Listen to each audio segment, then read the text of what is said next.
Hello, BookTube. I'm Peg, and I'm coming to you from a tropical island today.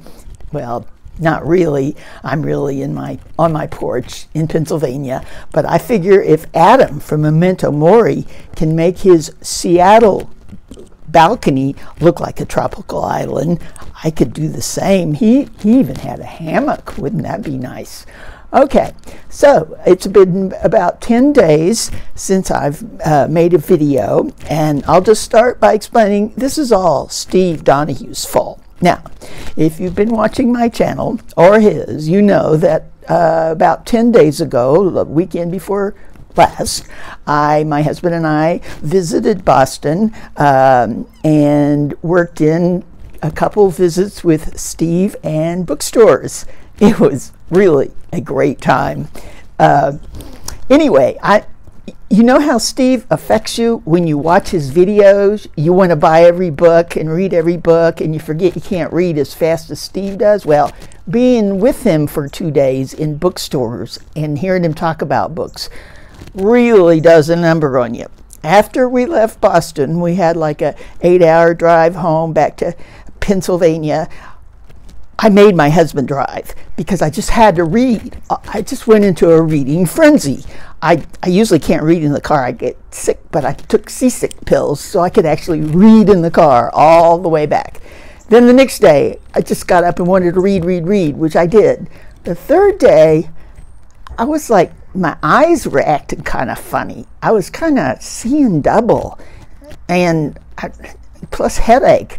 So, I mean, I would close one eye, and it was clear. I closed the other eye. It was clear. I'm like, something's really wrong. I mean, I really just couldn't even read anymore. So, of course, I immediately made an emergency appointment with my optometrist, went in, and guess what?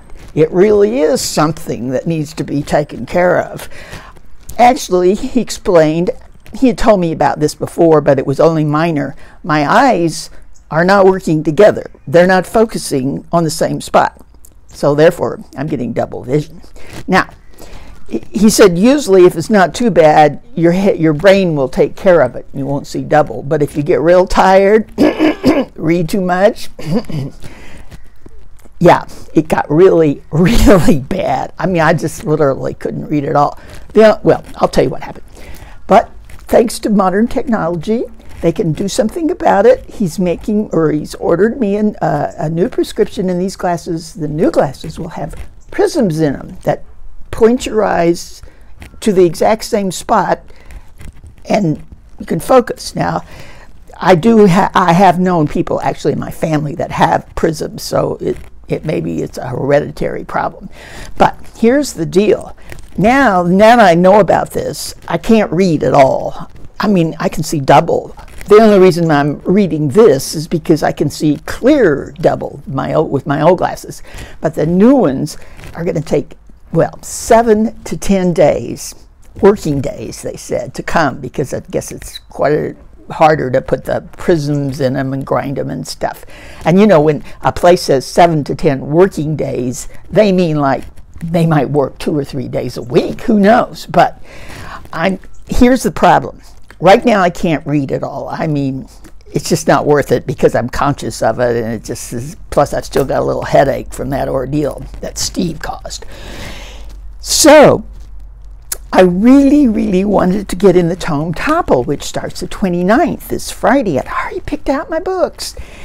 And I'm just hoping my glasses will get here. It'll be the 7th working day. Who knows if they'll get here or not, or if I'll have a hard time getting used to them with those prisms in them. But just in case, I mean, I can always have a bigger Tome Topple last longer than the BookTube says. So I just wanted to show you what I'm planning to read on the Tome Topple when I get my glasses and get ready for them. Okay, the first one I have been wanting to read for years, called A Suitable Boy by Vikram Seth. This was written almost 20 years ago in the 1990s. It has almost 1,500 pages. I have always wanted to read it. It takes place in India, and the term suitable boy is about an Indian family that's trying to find a husband for their daughter that both the daughter and the parents agree on. And it goes all into Indian social structures, and I really love books that take place in India anyway. So another reason I really want to read this now is because finally, and they're not sure when, he's written another book called A Suitable Girl. And nobody really knows when it's going to be published. Of course, people that love this book are waiting with bated breath. So actually, I read somewhere that if you like long Russian novels that get very involved in the story, you'll like this, which I do. So I'm looking forward to reading that one. Okay, that's my just first Tome Topple that it's a tome. Okay, then the next thing is we're supposed to read something in a series, a tome that's part of a series. And I'm choosing Perdido Street Station, science fiction by China Miéville. And I didn't even realize till Mel and Jess, I think, did a buddy read on it. And it's a first of a 3-part series. And I know it's kind of involved and needs a lot of thinking and getting used to strange characters and a strange world. But I'm looking forward to that.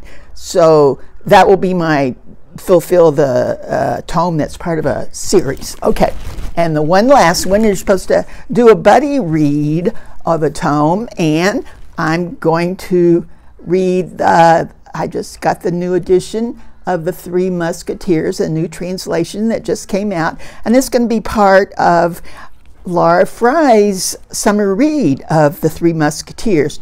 Now, I might not finish it during the Tome Topple thing because I want to stay along with her, but if you're at all interested, you might look her up, and she's actually doing it on her blog, but I'm really excited about that. So, okay, so I'm sitting here waiting for my glasses, real glasses with prisms, to arrive so I could read again. But luckily, the one thing I can do, I guess you don't have to see as well, is I can knit. And I'm here to show you, I think I've made quite a bit of progress since I last showed you the rainbow wedding blanket for Sean. You notice Sean has moved to his new apartment with Kenji. Haven't heard anything. Hopefully they haven't killed each other already. Okay, let's see. We're going to have 10 stripes when it's finished, so you can count with me. 1, 2, 3, 4, 5, 6, 7, 8, and part of 9. Only one more, which is going to be a beautiful bright red. Okay, so at least I can do that. Here's hoping my glasses arrive. And oh, but have you noticed Steve now, he used to talk about he never get to go to the Brattle, and he was so excited he got back to go to the Brattle with me. Now it looks like he's going to the Brattle every other day, rubbing it in that I'm no longer in Boston, plus can't even read. Thanks a lot, Steve. Okay, bye.